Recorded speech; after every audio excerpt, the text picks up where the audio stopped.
for me, my approach, seeing this situation as a game, really helped me. It really helps me right now because some situation, when you think that it's not a game, it's very difficult to live with. When you think that it's a game and you don't need to worry about it a lot, then it becomes much, much easier.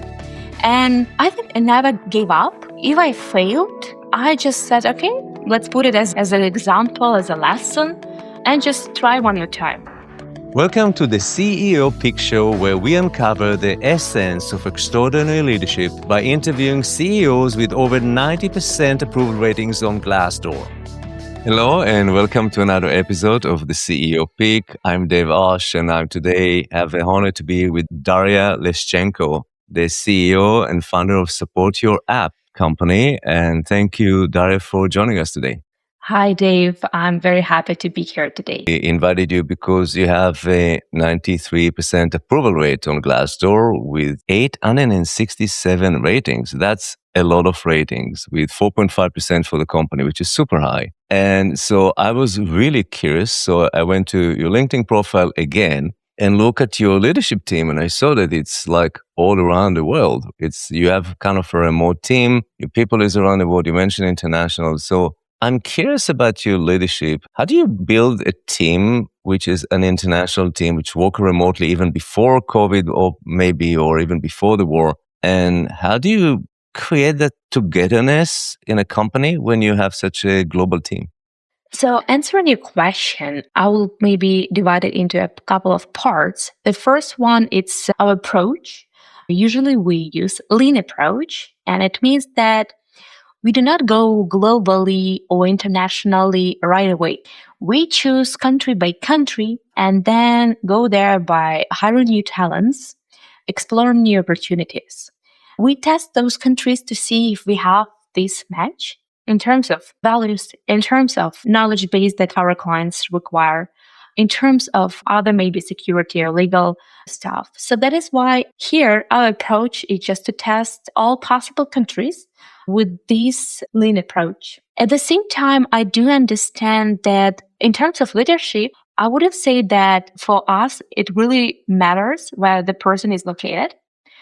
Really matters, it's just the skill set. It's all couldn't say even experience, but just the management style of this particular person who's a manager or a team member here at SupportYourApp. So that is why sometimes I travel to meet my team all over the world. I went to Argentina, Buenos Aires to meet my team there. I'm planning right now to go to South Africa in Cape Town to meet my team over there. From time to time, I meet my teams in Eastern Europe. So that is why, let's say, on one hand, lean approach. In another hand, it's flexibility, trust that we put in our people all over the world, create this atmosphere, and our team is growing and we're becoming more and more international. But I must admit that some locations failed and we didn't manage to work within some countries, unfortunately. Maybe we'll try one more time later on. But I'm thinking about the core team that work with you, the core leadership team. What is the culture of this team? And how do you develop a culture when you're remotely? Are you coming together every quarter? For example, when I was a CEO, I also had another remote team. We had physical offices, but every quarter I made sure that we came together. It was expensive to fly people from all over the world, but we did it. How do you do that with your core leadership team, not all the managers in organization, just your core? How do you create that cohesiveness? We also have offices, but if we're talking not about like all our team members, but about the core team, first of all, we have some traditions. Let's say these traditions, it's just like our morning routine, morning calls on Mondays, and our closing calls, we call them this way, on Fridays. It means that we meet all together, and a part of our plans on Monday for upcoming week, we also discuss some interesting things that we had during the weekends. Or maybe someone watched an interesting movie, or someone visited some, I don't know, exhibitions, or something really interesting that we can share from our personal life, not just from our professional life. At the same time, during the Friday calls, we discuss what we have accomplished during the week. But at the same time, if there are some interesting things happen, we're always happy to share within our team as well. This is the first, let's say, part of our tradition that we have within our team. The second one, it's our book club. We like to read different kind of books. Sometimes it can be fiction, sometimes it can be business literature books, and we choose one book for 1 month and then we discuss it together. This is also helps us to be on the same page because we do understand also the context. We understand some examples from these books that we can use then on our daily life. Or again, some cases that we discussed during our book club discussions. So it's also something that really bonds us in terms of as a team because we have this one common activity, even if we work from different locations and from different countries. We also, at the third, let's say, tradition, we also love celebrate some nice milestones. If it's even a tiny milestone in terms of, I don't know, a new figure of revenue or net profit or some new location or a number of headcount, we celebrate it. We just stop, we reflect a little bit and celebrate. So I think it's also a very nice one that also create this kind of culture among our team. From time to time, we also have our strategical sessions and some meetings where we invite external facilitators.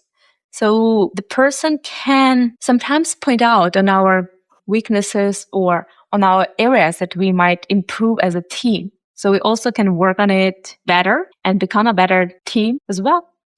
So it's just like a few rituals, traditions that we have among our core team.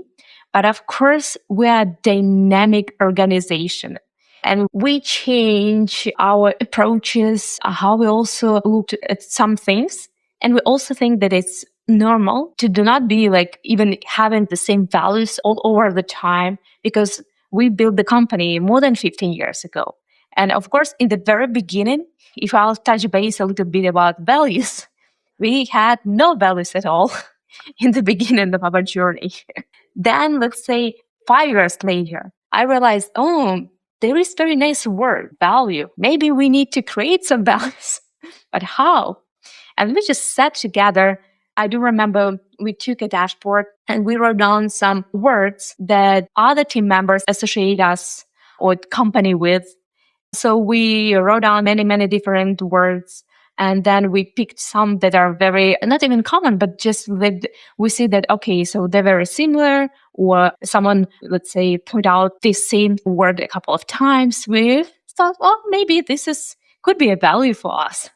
But again, the time passes, and right now we understand that we can change our values. And basically we did. We came to the point when we realized that some of our values slow down us. So again, we came together, we sat down and said like, look, I don't feel like this company already aligns with maybe some of these values. And it's time to change them. What are your thoughts about this? And we had this live discussion about values. Then we changed some of values because we realized that maybe we grew up and they are not relevant anymore. And it's okay to change something from time to time. So right now we have updated values, even though the core team remains the same. We are like kind of the same, but of course, every day we're different. But our visions, our values have changed, and it's okay for us. I know, Dave, my maybe answer was very like full and long, but there are many layers on your question. I love how you ended up with like, we are the same but different, the same people, but we evolve, we change, we have different values over time. And a few interesting things. It's very common to have all hands on Monday morning. You're the first one that tells me about Friday's closing of the week. I think it's a very interesting idea, actually. Very few people actually do that. There's very common all hands kickoff. I used to do it on Monday morning. Never and ever thought about actually closing the week on Friday. Yeah, Yeah. we just align with what we have planned for the week. So we say, okay, and we do not try to make more than 3 focuses, let's say, for 1 week, not more. 2, maximum 3, like the main one for 1 week. And in the end of the week, like on Friday, we said, okay, done, not done, why I postponed it for next week. So yeah. Yeah. And I love the idea of the book club. I think that it's so important to kind of nourish with new ideas about leadership and things like, and talk about something outside of the KPIs and business, and see how to apply that in an organization. I think it's a beautiful idea. I recommend everybody to actually have a book club. Intensity can be different, how many books a year, but that's kind of something interesting. At least everybody reads the book and spend a few minutes to talk about it, even in the executive staff meeting.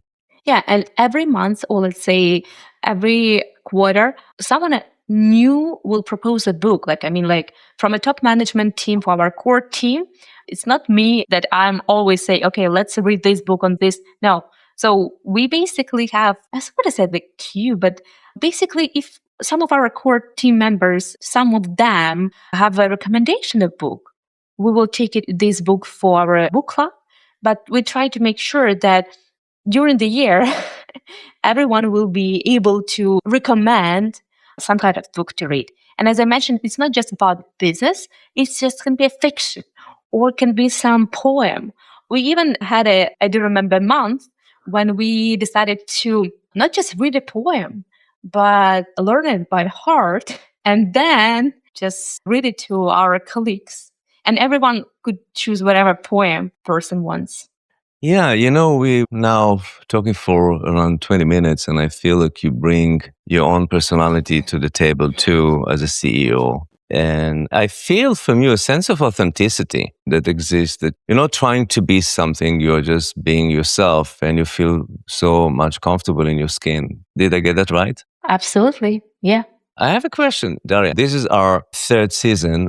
In this season, I had 30 interviews, only one woman. You're the second one. Oh, wow. And it's not like, and I feel embarrassed actually because like people say, are we discriminating that we bring only male? I don't know if you heard the term like the manosphere podcast. We're not. I like it to be 50-50, but there are very, very few. I'm curious because you've been in different countries, you see different culture, but you spend time in the United States. Most of the people we approach is in the United States, time zones. And I'm curious about your point of view. Because I'm fascinated with that. I'm in female in leadership. I think that females are better leaders than men. And so how is that doesn't manifest in the corporate world, especially in corporate America? I mean, I'd love to hear what you're thinking about it and what you want to tell actually to other female leaders, founders and not founders, people that scale the corporate ladder. What do they need to be there to scale the leadership? I like this question. And I don't think that women or men are better leaders. I think they are just different. And as you mentioned, 50-50, this ratio, I think this really balanced and very healthier ones that really winning one. And if we come to like talking about why there are not so many female founders right now, maybe on your podcast, I think it's just my perception that, first of all, I think that right now, if we will be talking and inviting young generation, if it's a 20s, let's say, years old for founders, startup founders, there will be like almost 40-50% of female entrepreneurs.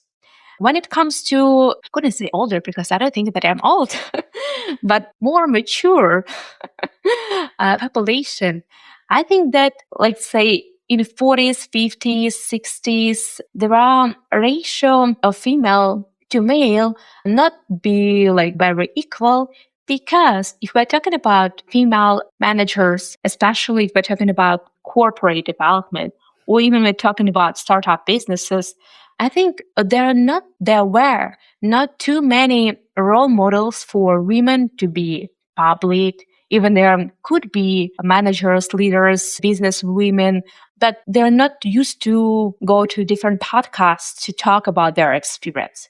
Because again, for this, you need to have a role model or role models whom you think that, okay, they just make this kind of activity very natural for them, for their building business. Because I do understand that apart from my daily routine, my activities, my operational strategical tasks, visiting this kind of podcast is also important because then I talk more to maybe my potential client base, my potential talent pool whom join our company one day. Who knows? But I do understand that it's very cool opportunity just to share even the knowledge base. But again, as I mentioned, there are not too many role models or examples of why women should do this or how to do this. Also, I think that it's more about also how confident women feel themselves. Because of course, maybe visiting this kind of podcast or other podcasts. Daria, but it's not about a podcast. I get the podcast as an example. As a whole, I see actually, even when we approach, very, very few women are in leadership position. So it's not about how many people want to be in a podcast, but what happened to the females when they go up the corporates? So in this case, apart from role models, I think that it's more about how confident they are in what they're doing. And at the same time, let's say women were, but not maybe right now, always limited to career or let's say motherhood or to become a wife, etc. And we always had to make a choice. Right now, I think that this pattern have been changed and you don't need to choose whether you should be a leadership manager or you should be a mother or wife. But some time ago, all women were in this position where they should make a decision because it was not so easy to find maybe nanny or to find the support from a partner to combine all roles that usually women have, and women have them sometimes more at the same time that men have. So that is why I think that when women are at the point where they need to make a decision, sometimes sacrifice personal life or nothing for some period of time. I mean, like personal life, it means sometimes you should work not just 8-hour shift. Sometimes you should work more in order to be successful, to achieve something.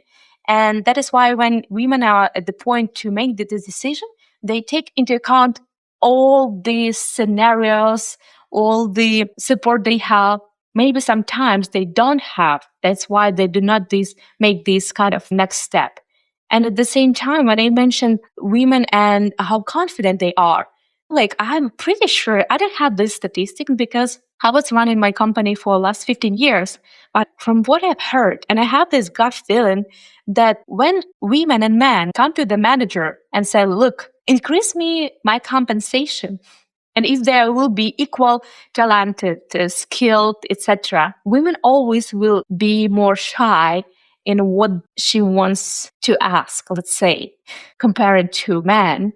And it's also like time, and it's also how we were like grew up in schools and the universities.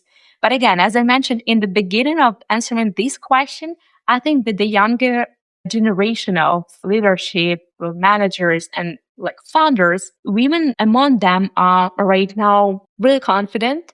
They're very passionate and they're not shy from what I see, because at our company, we have 50-50 ratio among managers, among our team members, and we have some spin-offs. And of those spin-offs, the CEOs are women. So I would say that within my group of companies, we're a little bit more like towards women, not men, and it's unique. But I say that women right now, and especially they're younger, they're very eager to work and they're not afraid to work. And they're not shy, as I mentioned, anymore. And I think if we will, Dave, check these stats next 10 years, the ratio will change. Because I think all these things, they have started in child, in schools, all these how women or men becoming leaders. So right now, if let's say 50 years ago, managers really took attention, paid attention on whether it's a female or male, right now, I think many companies and corporate companies, they pay attention on skill sets, on talents that the person has instead of whether it's a female or male. But again, we need time. I hope so. I mean, I see your hypothesis that the younger generation is different, but the older generation control the system. So there's still a risk there. And I have 3 kids. The youngest one is 28. So I see she's extremely bold. And I love her that she's that way. She won't take anything from anybody, male, female. So but corporations haven't changed significantly. And there's something also in the upbringing. It's very different, depends on your upbringing. I'm looking at somebody who come from a traditional society that, like in Asia, that more patriarchal in many ways. The upbringing affect their ability to be an entrepreneur and to scale because they have a different upbringing, which I'm curious about. What do you think in your upbringing as a younger version of yourself help you to become an entrepreneur and take risks? And you lead quite a significant organization globally. There was something that you noticed that you think shaped you the way that you are? Yes, there are some things I think that really shaped me. First of all, I was very ambitious when I was young. Even right now, I'm very ambitious. I always loved to dream big. I mean, like, even if I had nothing, my imagination worked very well. I could imagine I would have this and this. And I had this kind of movies from my imagination, how I imagine my life to be when I'll grow up. Also, I didn't afraid to work. When I told you about Boston, I was in Boston in 2016. So I already had the company. I came to live in Boston to try to scale it. And of course, I had this more like entrepreneurial approach living in Boston. But before Boston, I was in Maryland when I was 20 or 21 years old. I went from Ukraine to Maryland for program work and travel. And I used to work in the US at the same time in 3 jobs. It's just for summer. But I work in Dunkin' Donuts from 4:30 a.m. to 9 a.m. Then I worked in Food Line. And then I worked in Yacht Club from 6 p.m. till 10 p.m. So I worked 3 jobs at the same time. I didn't sleep, literally, but I really liked to work. Even though before work and travel program, I worked in Ukraine a waitress, and I love this job. I mean, like for me, because this kind of personality, I know that I can do every job very good, especially if it somehow relates to communication, to people. When I was a waitress, I really loved this job. I didn't feel like, oh, I'm tired because I'm on the food all the time, or I'm tired because, again, it's physically not an easy job. But really, I do remember how I felt that my job is kind of a game. I just need to pass this game, one more step to close this game. Because I even do remember when you work a waitress, you have an order, and sometimes it could be a group of people, like 6 people, and everyone is ordering something, some food, beverages, and I never wrote it down. I tried to memorize everything, and I had like situation, why didn't put everything on paper? Because for me, it's a game.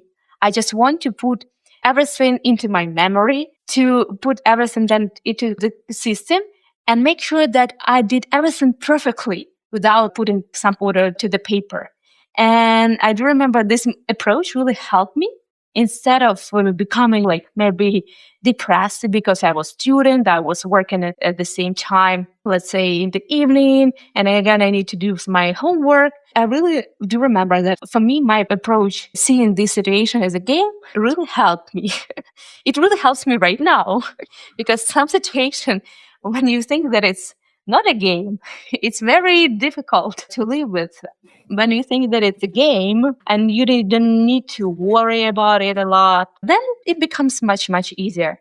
And let's say the last one, So the first one, the second one, and the last one, let's say I put the third one, it's I think I never gave up. If I failed, I just said, okay, let's put it as an example, as a lesson, and just try one more time. I think I never give up, especially if something didn't work out from the first time. So these three things shape me as a person, as a leader. That was beautiful. I like the worldview of gamification of life and work, and it shifted to the process. It's like if you play a game and you are sad and not enjoy every time that you're losing it, so you will never play it, right? Because the fear of losing a game, and it's all about just the outcome of the game and not about the joy of playing the game itself. And I sense that for you, is like playing the game is the process. And also the idea that you are going to enjoy every job. I feel like It's you'll be, true. yeah. Believe me, if I will be retired one day, I want to be a waitress. I mean, like, I want to, not a waitress in a classical imagination, but I want to have a very nice coffee store where I'll be making coffee myself. I'm okay with selling this coffee and just talking to people. So, I mean, like, it's something that I don't think that AI will replace one day. And of course, it'll replace. But again, this communication is really what I like. And I don't afraid of this kind of job, let's say if I need to do, I don't know, to go to be a cashier in the store or, I don't know, a taxi driver. I'm like, I'm totally fine. I'm pretty sure that I can be then a manager next 6 months in every this company. It tells me that you will find, as long as you find meaning. So, for example, in a job like you do, if you will be a waiter again, which I don't believe, but if that will happen, you will find joy interacting with people, right? Yeah. There are many happy janitors and many miserable CEOs. So it's not like the title or what makes you happy, just the way that, and I think that the way to see that as a game is a beautiful way to go through life with joy and happiness. And it's create kind of a ripple effect on organization. There's a very big difference when you go to a meeting and there is very angry leader, frustrated or unhappy, or you have a very joyful leader who is very happy. I think it's create totally different sense of collaboration organization, right? I couldn't say that I'm as a leader happy all the time or like, I mean, like smiling, etc. But I'm really happy inside. I mean, like sometimes I'm very serious. It's true. I can be very demanding, but at the same time, I'm very white and fluffy inside. I feel comfortable actually to be even closer with my clients sometimes. As an executive coach, people feel comfortable to cry with me, and I feel comfortable to be with them when they are crying and bring the emotion. I know that you mentioned, oh, I can be sad from time to time. We don't know how to feel joy if we don't know how to be sad.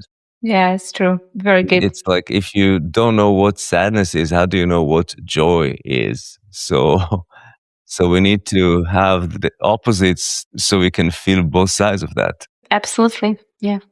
I still wonder about that when you have that, you look at your upbringing in Ukraine and coming with the European culture, work and having a business in the US.